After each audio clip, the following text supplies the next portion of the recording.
Hello dear students, how are you. आज के chapter carbon and its compound में आज हम देखने वाले हैं आइसोमर्स एंड एलोट्रॉप्स। तो डियर स्टूडेंट्स, आइसोमर्स क्या होते हैं?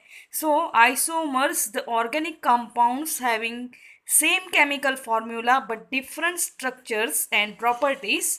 सो केमिकल्स जो होते हैं कुछ इस तरह से कि जिसकी केमिकल फॉर्मूला जो है वो सेम होती है, लेकिन उसकी स्ट्रक्चर जो है वो डिफरेंट होते हैं। तो डियर स्टूडेंट्स, यहाँ पे एक एग्जांपल लिया है ब्यूटेन का। तो ब्यूटेन के अंदर जैसे मैंने सिखाया कि रूट हाइड्रोकार्बन जो ब्यूटेन है उसके अंदर कार्बन के 4 एटम्स होते हैं और हाइड्रोजन के 10 एटम्स होते हैं। याद करो फॉर्मूला, पिछले वाले वीडियोस में हम लोगों ने देख लिया था।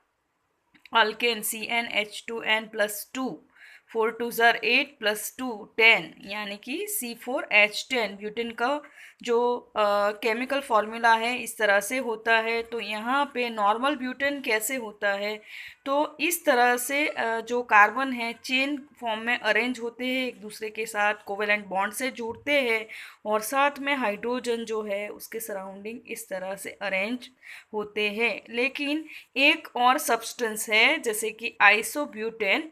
तो आइसोब्यूटेन के अंदर भी 4 ही कार्बन के एटम्स होते हैं, 1 2 3 एंड 4। और हाइड्रोजन के एटम्स जो है वो 10 होते हैं। काउंट करते हैं 1 2 3 4 5 6 7 8 9 एंड 10। देखा बच्चों, तो दोनों के अंदर कार्बन के एटम्स कितने हैं? 4 प्लस जो हाइड्रोजन के एटम्स कितने हैं? 10। तो इसको बोलते हैं आइसोब्यूटेन, या फिर 2 नंबर के कार्बन के ऊपर मिथाइल ग्रुप जुड़ा है और यहाँ पे जो है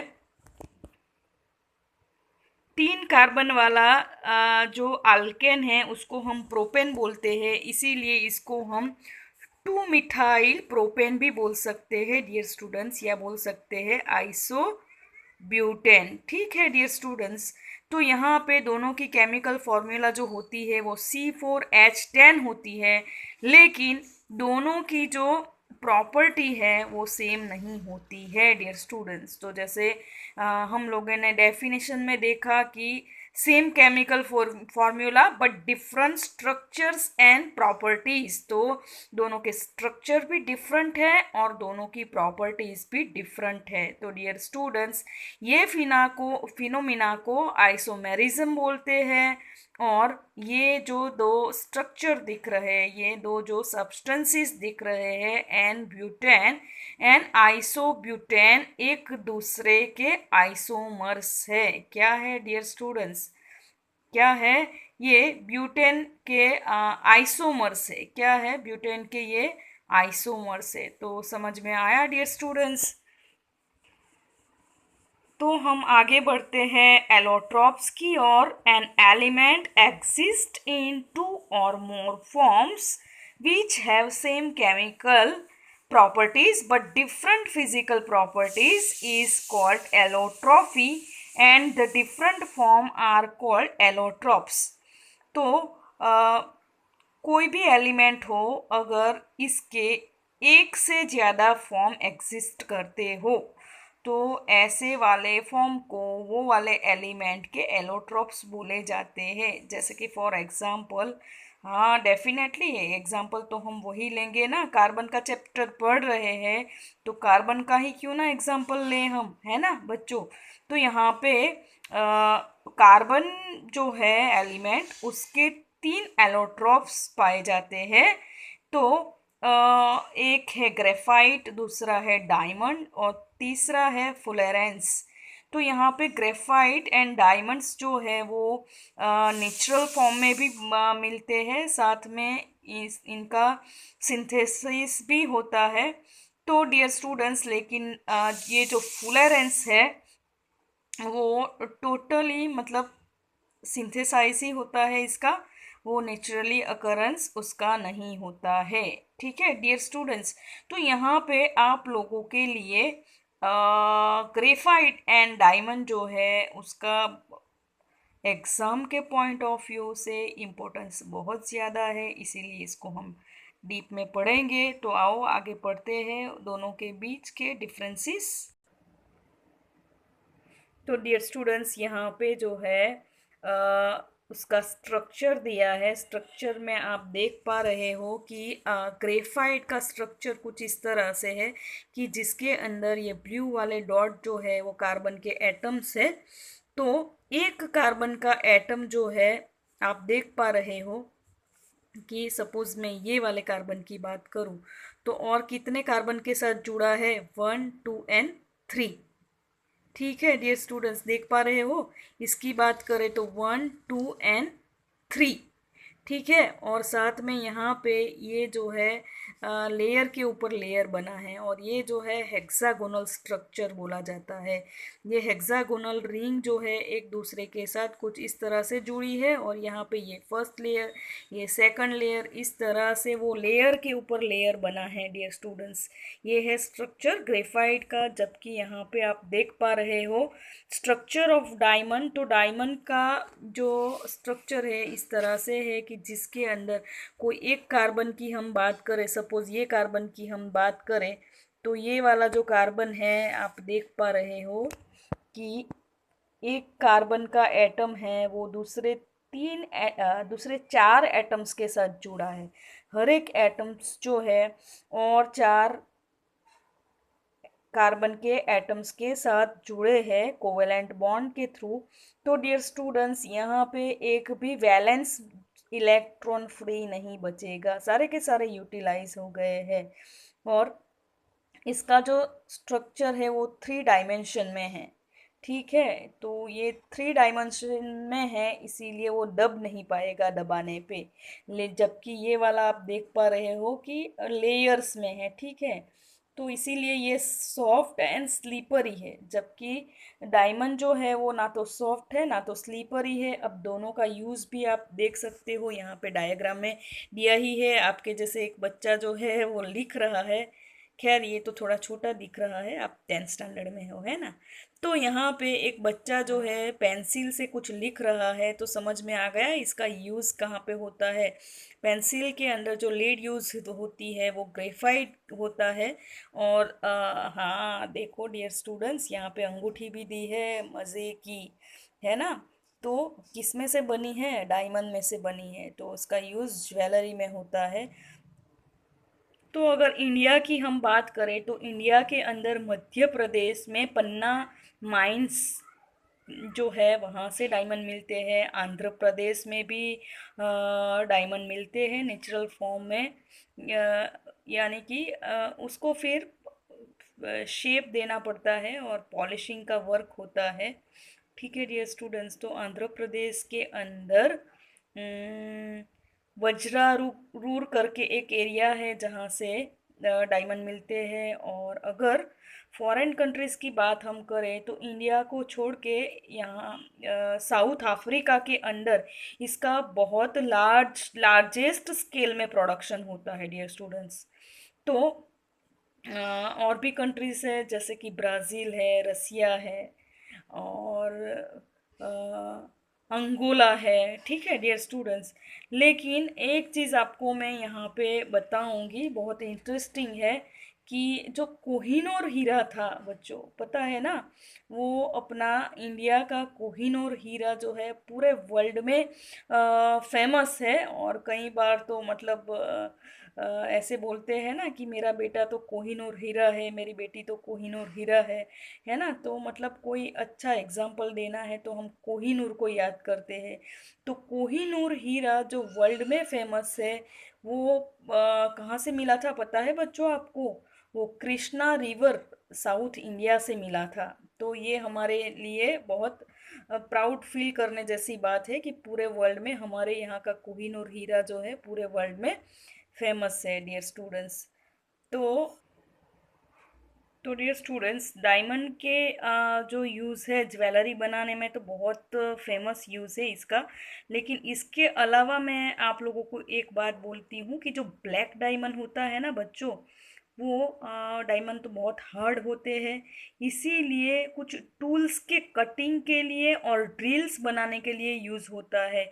क्योंकि बहुत हार्ड होता है तो कोई भी चीज़ को वो आसानी से कट कर सकता है, ठीक है, इसीलिए ड्रिल्स में और कोई भी टूल्स के कटिंग में यूज़ होता है। और जब ग्लास को कटिंग करना होता है ना डियर स्टूडेंट्स, तो ग्लास कटर जो होता है उसका आगे का पॉइंट है वो भी डायमंड का बना है। वो क्यों?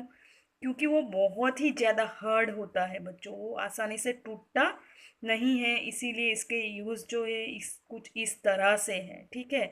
और आप सभी को पता है कि एक्स्ट्रा ऑर्डिनरी शाइनिंग होती है उसकी, ठीक है, इसीलिए ज्वेलरी बनाने में तो बहुत ज़्यादा यूज़ होते हैं।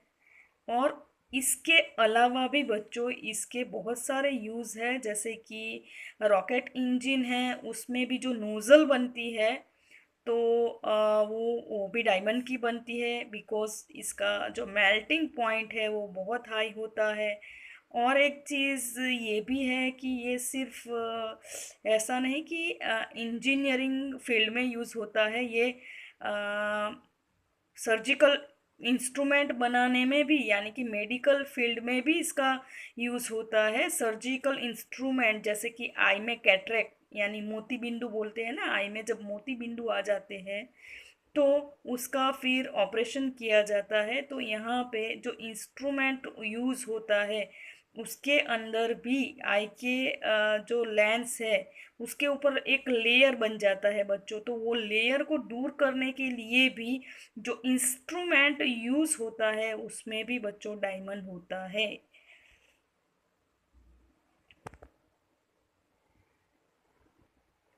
और अगर ग्रेफाइट की बात करें तो इंडिया के अंदर राजस्थान, उड़ीसा, बिहार, मध्य प्रदेश, जम्मू एंड कश्मीर, तमिलनाडु, ये सारी जगहों से हमें ग्रेफाइट मिलता है डियर स्टूडेंट्स।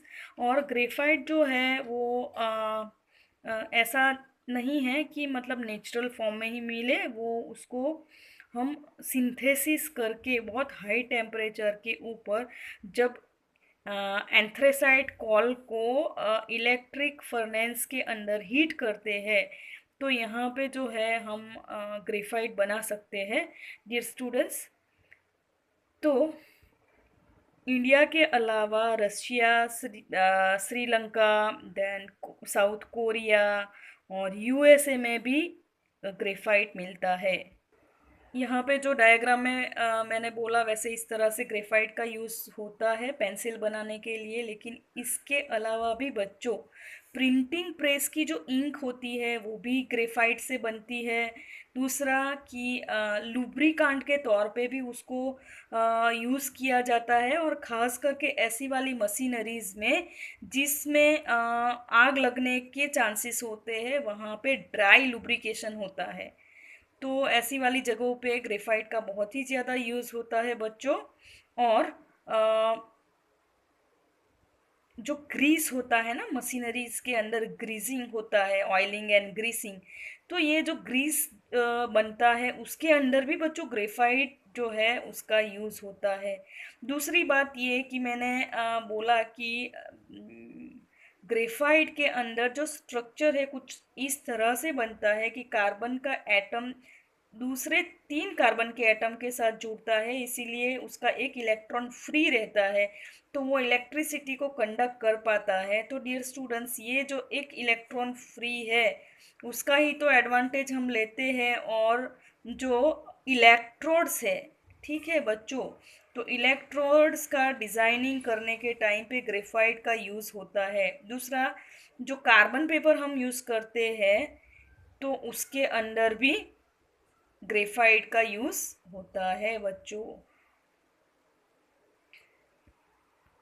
तो एग्ज़ाम के अंदर आप लोगों को डायमंड और ग्रेफाइट के डिफरेंसेस पूछे जाए तो किस तरह से लिखोगे बच्चों? देखो, इम्पोर्टेंट क्वेश्चन है, तो मैंने आप लोगों के लिए सही में मतलब अच्छे से सारे पॉइंट को लिखा है कि इतना कुछ लिखने पे आपको अच्छे से मार्क्स मिल जाएंगे। सो डायमंड यहाँ पे जो है, so diamond has three-dimensional network, whereas in graphite has two-dimensional structure consisting of seats, मैंने बोला था ना सीट एक के ऊपर एक लेयर बनाते हैं, तो वही है सीट्स।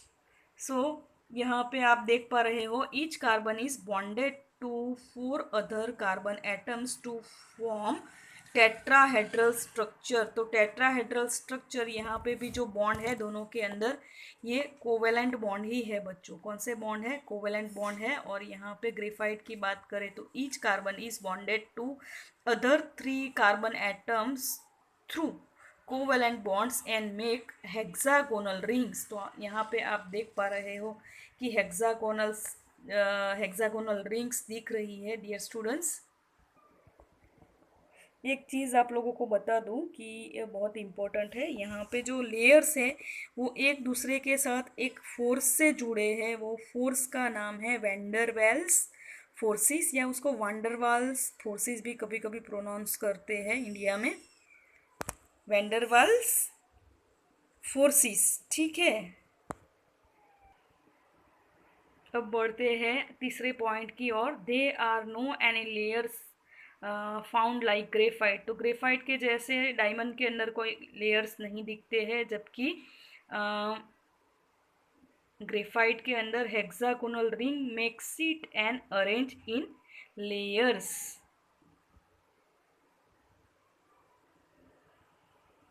सो यहाँ पे मैंने एक चीज़ आप लोगों के लिए ऐड कर दी है कि यहाँ पे कोई लेयर्स देखने को नहीं मिलता। सो दे आर क्रिस्टलाइन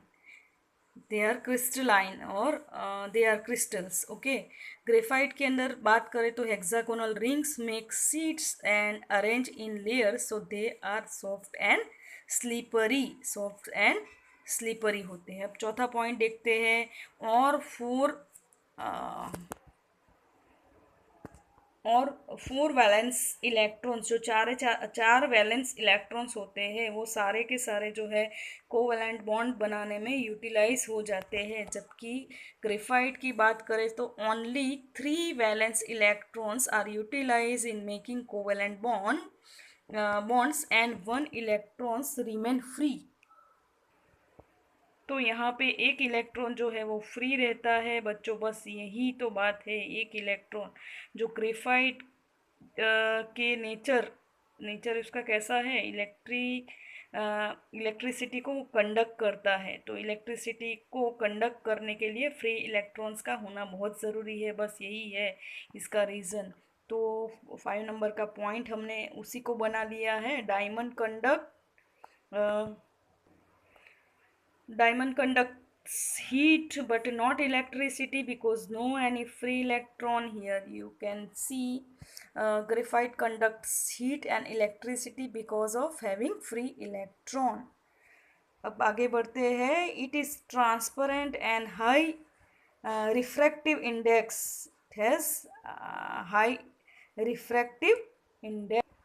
और ग्रेफाइट तो आप सबने पेंसिल में देखा ही है। सो इट इज़ ब्लैक और grey coloured opaque substance. Opaque मतलब जिसके आर पर हमको दिखता नहीं है। ठीक है डियर स्टूडेंट्स, तो यहाँ पे इसीलिए तो भाई हाई रिफ्रैक्टिव इंडेक्स है, इसीलिए तो ज्वेलरी में यूज़ होता है ना बच्चों। अब एक लास्ट पॉइंट देख लेते हैं। It has very high density.